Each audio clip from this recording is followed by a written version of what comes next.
Let Go Yoga, these are our standing poses. First position is moving mountain. Find yourself about shoulder width apart with your feet. You're going to have a nice aligned spine, and you want your legs to be really engaged. Moving first to one side, 5 seconds, hold that sideways slant. Then move to the opposite side. Same thing, hold that sideways slant for 5 seconds. And you want to repeat this at least 5 times on each side. Holding, making sure to keep your feet flat on the floor, even though the outstep on both feet will be a little bit more engaged.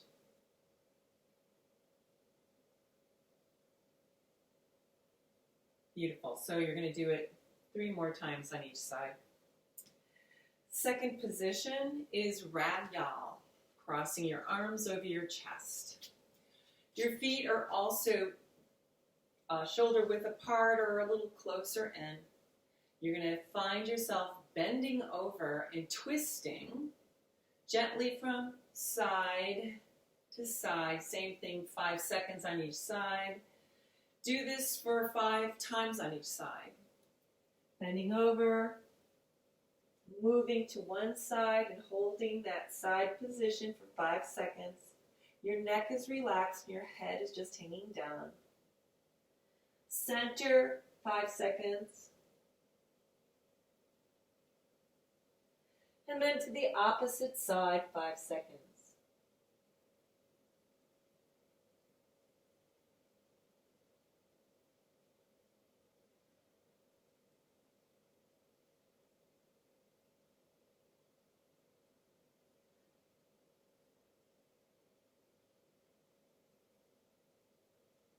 You're going to continue to do this for about 5 times on each side and in the center. And then you're going to gently roll up back to a standing position and shake it out on your ankles if they're a little tight or if they're just feeling a little cramped. And then standing, take a nice wide stance for wide angle pose. You're going to have various ways you can do this. You can put a chair in front of you. Remember, even for ragdoll, for support. But if you can lean over and touch the floor, that's great. If not, get a block. Here, I'll get a little prop so you can see.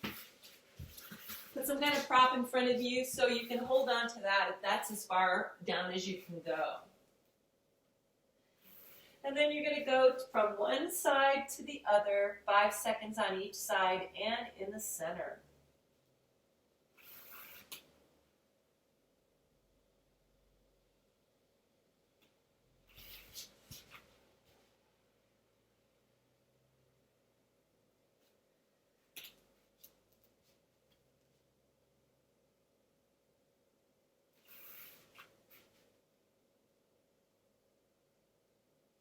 You want to continue to do this at least 5 times on each side, 5 times in the center. Keep breathing. Make sure that your legs are engaged. You really want to feel the hamstrings, the calf muscles, your feet, your ankles, including your diaphragm, even when you're tipped over. Make sure that you're really feeling that you're engaged here because this all activates the vagus nerve.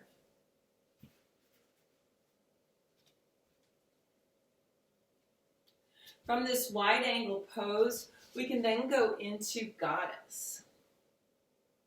Holding for 30 seconds or more. If you feel that this is your pose, some people really get into it and can really feel the inside of the thighs engaged, the outside. You don't want to make the knees too tight. You don't want to tweak them. So make sure that your knees are not over your toes. Make your stance as wide as possible. Arms can be up and back so that your diaphragm is engaged. This is important too. Fingers are wide. Make sure to breathe. When you breathe out, you can sink in a little bit more. Breathing in, if you want to take a rest, you just release your arms, straighten your legs, but keep that wide angle pose.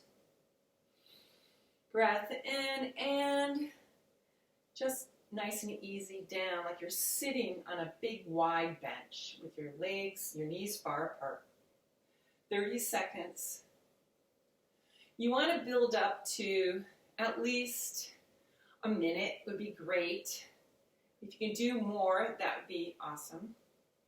And coming up, I'm going to show you another pose. The next pose is Stepping Warrior. Stepping Warrior, if you have a wall next to you, that's great, or a chair to hold on to, just for extra support. You're going to step forward, step back, and then you're going to lift. You're going to lift that back heel. The wider the stance, the better you'll engage the diaphragm and the back of the hamstring, the ankle, the foot. Stepping forward, so 5 times on each side. And then back and lift, same thing. Make sure that your feet are about 6 inches apart.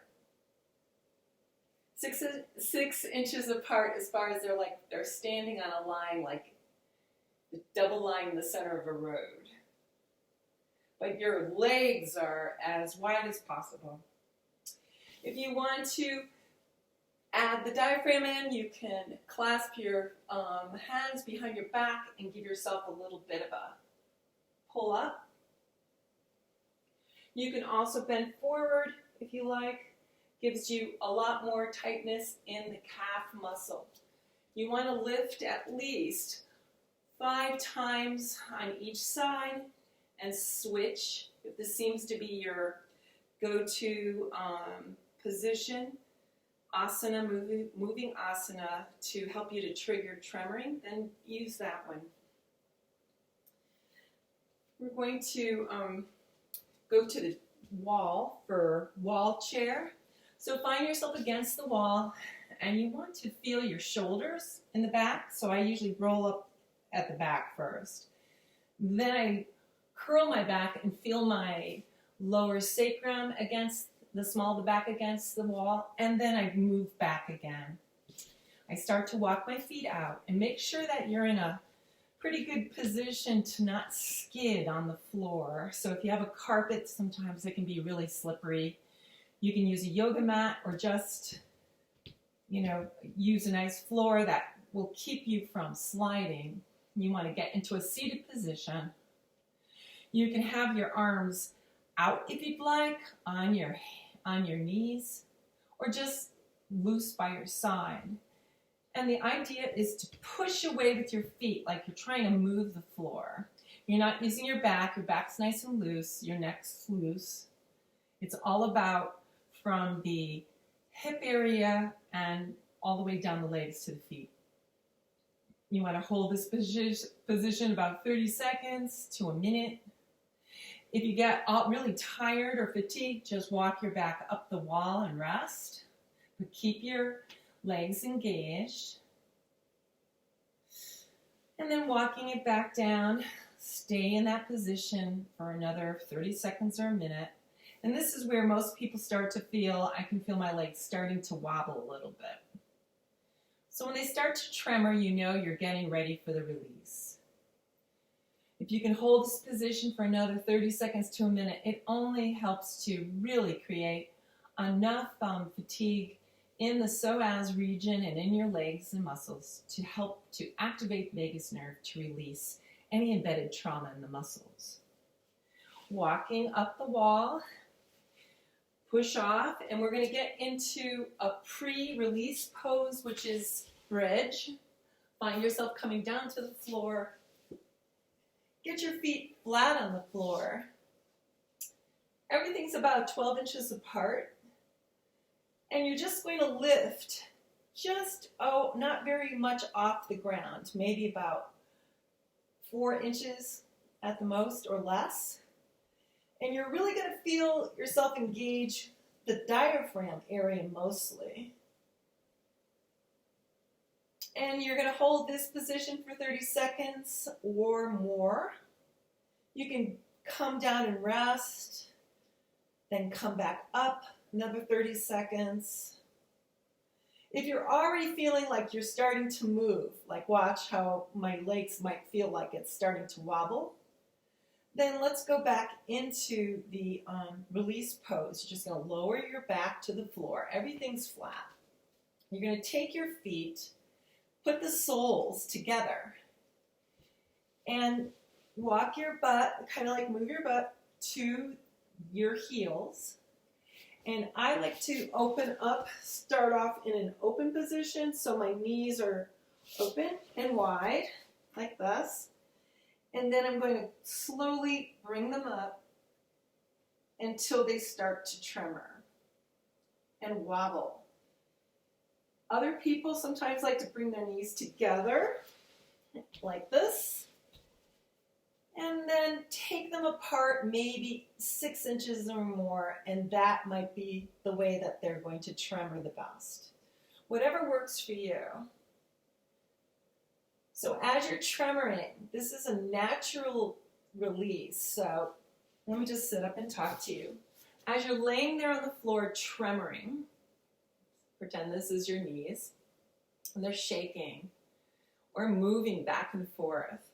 Just keep breathing, relax into it. You don't have to worry that something is happening to you, that you need to really mind as much. You're more or less enjoying this flow of movement, like you're just dancing on the floor, but your body is dancing. It's doing its thing, and you're just kind of observing it and just breathing, allowing your body to do whatever it does. And a lot of interesting things can happen. You can all of a sudden feel your spine start to do like a fish dance, or your shoulders start to wobble, or your hands start to move or push out. It doesn't matter what you do, as you allow your body to have it's the freedom to release whatever it wants to release on its own. Don't try to make it more than it is or try to stop it. We want to let it just flow out. You have 10 to 13 minutes to enjoy or to just experience this tremoring section. If you don't tremor naturally in the first beginning, sometimes people don't, you can use the strap releases or the fish movements like shimmying on the floor, and or standing up doing the chair swing. And we'll talk about that at another time. Thank you so much for watching Let Go Yoga, and those are the release positions, the release exercises leading up to the release position on the floor.